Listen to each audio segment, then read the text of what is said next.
अंदर ईसाइयों पर भी जुल्म होता है, आदिवासियों पर भी जुल्म होता है, हम मुसलमानों पर भी जुल्म होता है, क्योंकि जिस मुल्क में अदल नहीं होगा वहां जुल्म होगा, और जहां अदल होगा वहां शांति होगी। इसलिए महात्मा गांधी जी ने भी यही कहा था कि इस मुल्क में अदल कायम करो और उमर फारूक जैसा अदल कायम करो। हजरत उमर फारूक जब बैतुल मक़दिस की तरफ जाने लगे, अपने साथियों के साथ जाने लगे, तो आपको ये वाकया अच्छी तरीके से याद होगा। जिस ऊंट पर बैठे हुए थे, सवार थे उस ऊंट के ऊपर, सिर्फ 2 ही आदमी बैठ सकते थे, तीसरा नहीं। तो एक आदमी उसके ऊपर बैठता था और एक ज्यादा राह जो अनाज, जो गल्ला, जो खाने पीने का सामान, सत्तू वत्तू, वो बांध दिया गया है उस ऊंट के ऊपर। 2 लोग जा रहे हैं, 2 लोग, एक तो हजरत उमर हैं और दूसरे उनका गुलाम है। बस इन 2 लोगों पर मुश्तमिल ये काफिला मदीने से रुखसत होता है और बैतुल मक़दिस की तरफ जा रहा है। हजरत उमर फारूक ने कहा कि ऐसा करो, जब मैं ऊंट पर बैठूंगा तो 1 मील तुम इस ऊंट की लगाम को पकड़ोगे और तुम लेकर चलोगे, और 1 मील के बाद मैं उतर जाऊंगा, मैं ऊंटनी की लगाम पकड़ लूंगा और फिर तुम इस ऊंट के ऊपर बैठ जाओगे, मैं ऊंट को लेकर चलूंगा। मेरे भाइयों, जनाजा निकल जाएगा आज के हुक्मरानों का। अगर अपनी एयर कंडीशन और ब्लड प्रूफ कार से उतर के 10 कदम भी पैदल चलते हैं, मेरे प्यारे साथियों, आपने देखा होगा 10 कदम पैदल चल रहे थे तो लड़खड़ा के गिर गए हमारे गुरुजी। जो अपना बोझ खुद बर्दाश्त न कर सके वो चला है पूरी कौम का बोझ बर्दाश्त करने के लिए। यूट्यूब पे पड़ा भरा है, देख लीजिएगा। अब जब तक नाम ना बताऊं तब तक आएगा नहीं, और नाम मैं बताऊंगा नहीं। तुमसे ज्यादा मुझे इन यूट्यूबर वालों से डर लगता है। तो सोच लीजिए मेरे भाइयों, हजरत उमर फारूक ऊंटनी की लगाम को पकड़ते थे तो गुलाम बैठता था, और गुलाम जब पकड़ता था तो उमर बैठते थे। इसी बीच में ईसाइयों का गिरजा आता है, ईसाइयों का गांव आता है और अजान का वक्त हो जाता है। हजरत उमर और उनका खादिम वुजू बनाकर नमाज पढ़ना चाहते हैं कि ईसाई आते हैं और कहते हैं, अमीरुल मोमिनीन, हमारा गिरजा मौजूद है, आप यहाँ नमाज कहाँ पढ़ेंगे? आप हमारे गिरजा में चले जाइए, हमने उसको धुल दिया है, हमने उसको पाक साफ कर दिया है, हमने उसमें ईसा मसीह की सलीब भी नहीं लगाई है, उनकी मूर्ति भी नहीं लगाई है, आप उस गिरजा में आकर नमाज पढ़ लीजिए। हजरत उमर फारूक फरमाते हैं, अमीरुल मोमिनीन, तुम्हारे गिरजा में नमाज पढ़ने से हमें कोई चीज नहीं रोक सकती है। अगर वहां कोई मूर्ति नहीं है ईसा मसीह की, तुम्हारे ईसा की, जीसस की अगर कोई मूर्ति नहीं है तो हम उसमें जरूर नमाज पढ़ लेंगे। हजरत उमर फारूक के लिए चटाई बिछा दी गई, उनके गुलाम के लिए भी चटाई बिछ गई, और जैसे ही हजरत उमर उस गिरजा में जाते हैं और नमाज पढ़ना चाहते हैं, लेकिन पढ़ते नहीं है, उस गिरजा से बाहर निकल आते हैं, और बाहर उन्होंने एक जंगल में अपनी चादर बिछाई और वहां नमाज पढ़ ली। ईसाइयों ने रोते हुए कहा, अमीरुल मोमिनीन, क्या हुआ? क्या हमारा गिरजा नापाक था जिसमें आपने नमाज नहीं पढ़ी? हमने तो आपको इजाजत दे दी थी, आपने इस जंगल में खुले मैदान में नमाज पढ़ना गवारा कर लिया, और हमारे मजबूत गिरजा में आपने नमाज नहीं पढ़ी। हजरत उमर फारूक ने उस ईसाई को गले से लगाया और फरमाया, मेरे भाई ऐसी बात नहीं है, तुम्हारा गिरजा तुम्हारे लिए पाक है, तुम अपने मजहब के मुताबिक उसमें इबादत करते हो, करो। मैं उसमें नमाज पढ़ना चाहता था, लेकिन मैंने ये सोचा कि अगर आज मैंने इसमें नमाज पढ़ ली और मेरे गुलाम ने इसमें नमाज पढ़ ली, और बाद में आने वाले मुसलमानों को, बाद में आने वाली नस्ल को अगर ये पता चला कि ईसाइयों के इस गिरजा में उमर ने नमाज पढ़ी थी, तो ऐसा न हो कि बाद में आने वाली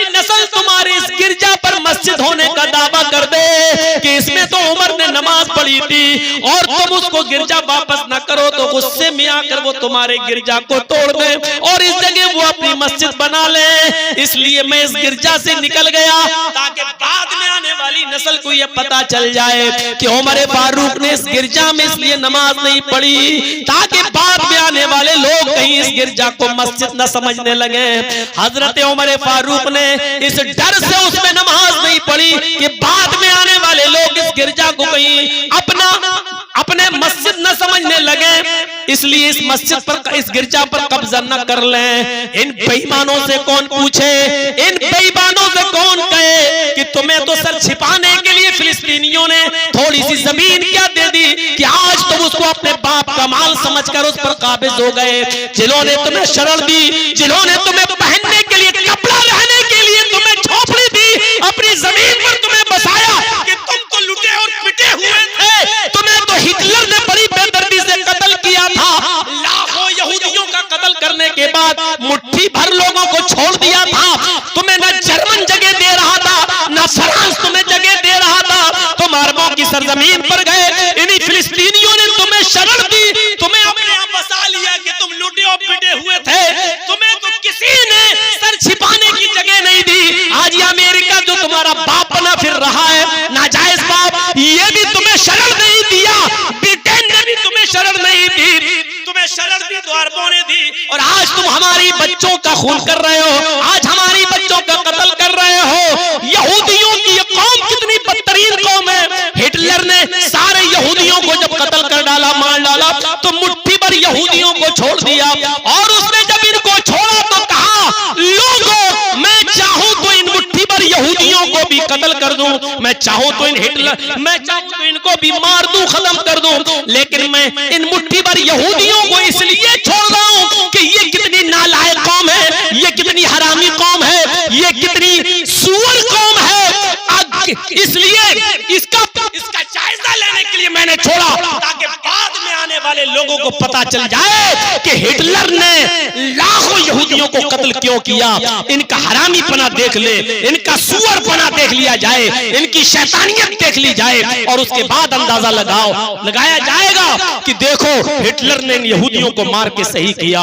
और यकीनन आज मैं बांध के दोहल कह सकता हूं कि हिटलर ने सही किया था, लेकिन गलती ये कर गया, इन चंद मुट्ठी भर लोगों को भी वो छोड़ दिया।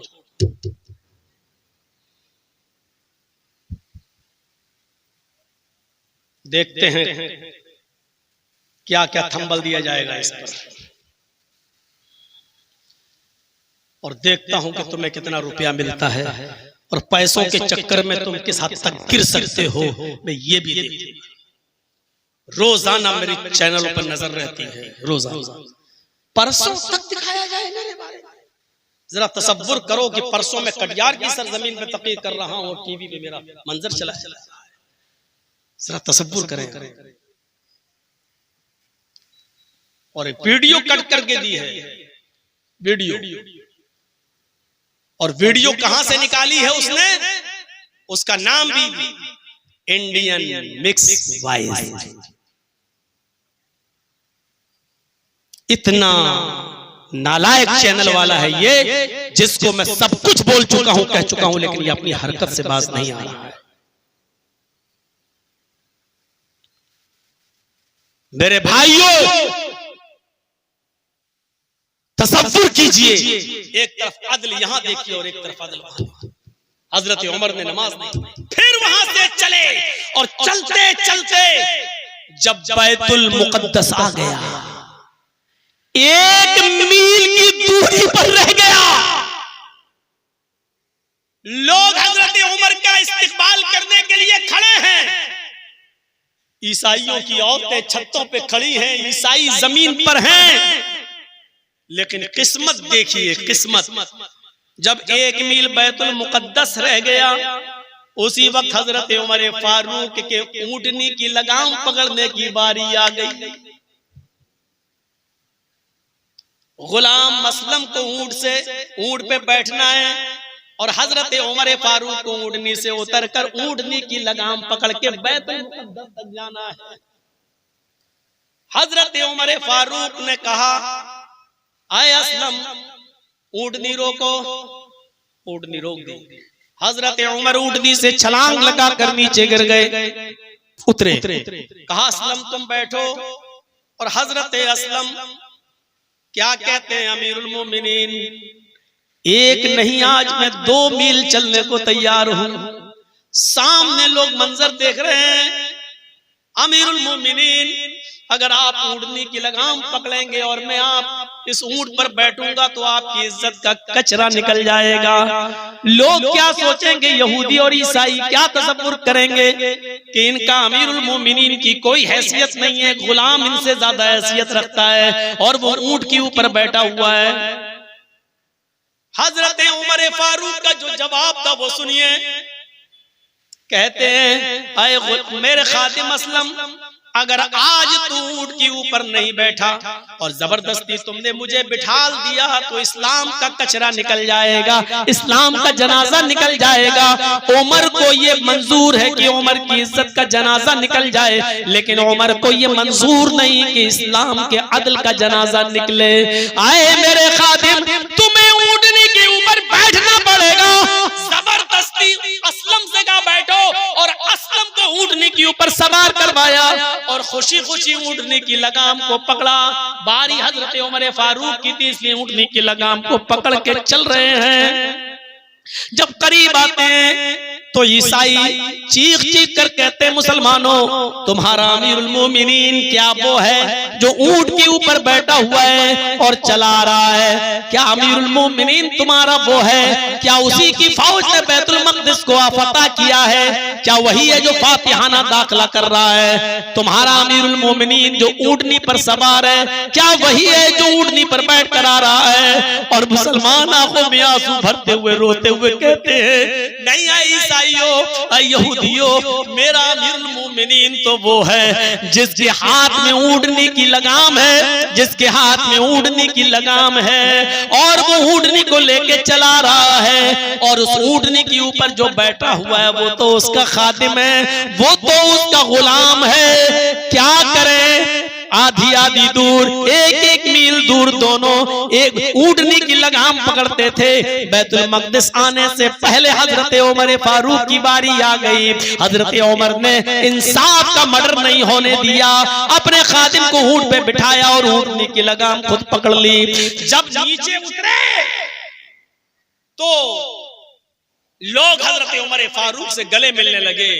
और जब अमीरुल मोमिनीन से गले मिल रहे थे, इंसाफ और अदल का ये मंजर जब देखा यहूदियों ने, तो कुछ यहूदी और ईसाई ऐसे थे जो इस मंजर को देखकर, अदल के इस निजाम को देखकर उनकी जबानों पर कलमा जारी था, अशहदु अल्ला इलाहा इल्लल्लाह व अशहदु अन्ना मुहम्मदन अब्दुहु व रसूलुहु। ये कलमा पढ़कर वो इस्लाम कबूल कर रहे थे। मेरे प्यारे साथियों, तसव्वुर करिए ये कौन सा इस्लाम था? ये अदल था तो अमन था, ये अदल था तो यहूदी भी महफूज थे, ये अदल था तो ईसाई भी महफूज थे। और जब अदल मिटाओ तो आज भारत के अंदर ईसाइयों पर भी जुल्म होता है, आदिवासियों पर भी जुल्म होता है, हम मुसलमानों पर भी जुल्म होता है। क्योंकि जिस मुल्क में अदल नहीं होगा वहां जुल्म होगा, और जहां अदल होगा वहां शांति होगी। इसलिए महात्मा गांधी जी ने भी यही कहा था कि इस मुल्क में अदल कायम करो और उमर फारूक जैसा अदल कायम करो, भारत को खून खराबे से बचा लोगे, भारत में अमन और शांति पैदा हो जाएगी। जब तुम भारत के अंदर अदल और अमन अदल कायम करोगे तो शांति शांति हो जाएगी। मेरे भाइयों, अदल ही शांति का जामिन है, अदल ही अमन और अमान का जामिन है। जिस मुल्क में, जिस मोहल्ले में, जिस घर में, जिस बस्ती में, जिस कंट्री में, जिस स्टेट में और जिस दुनिया में मेरे भाइयों अदल नहीं होगा वहां जुल्म होगा।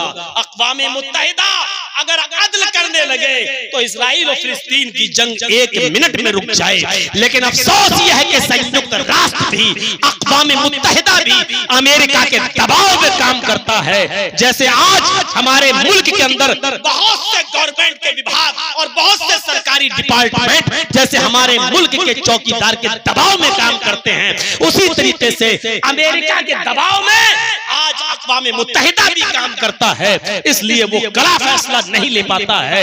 वरना हक तो यह है कि जिस तरह फिलिस्तीनियों ने जमीन दी है इजराइलियों को रहने के लिए, उनसे यह कहा जाए कि तुम शरणार्थी बनकर रहो, उसके मालिक बनकर न रहो, क्योंकि ये जमीन फिलिस्तीनियों की है, अरबों की है, तुम्हारी नहीं है। तुम इन्हीं के बच्चों को मारते हो, इन्हीं के बच्चों को खत्म कर रहे हो मेरे भाइयों। लेकिन इतनी जुर्रत अक़वाम मुत्तहिदा के अंदर भी नहीं है जो हक बात कह सके और अदल और इंसाफ की बात कह सके। नहीं है।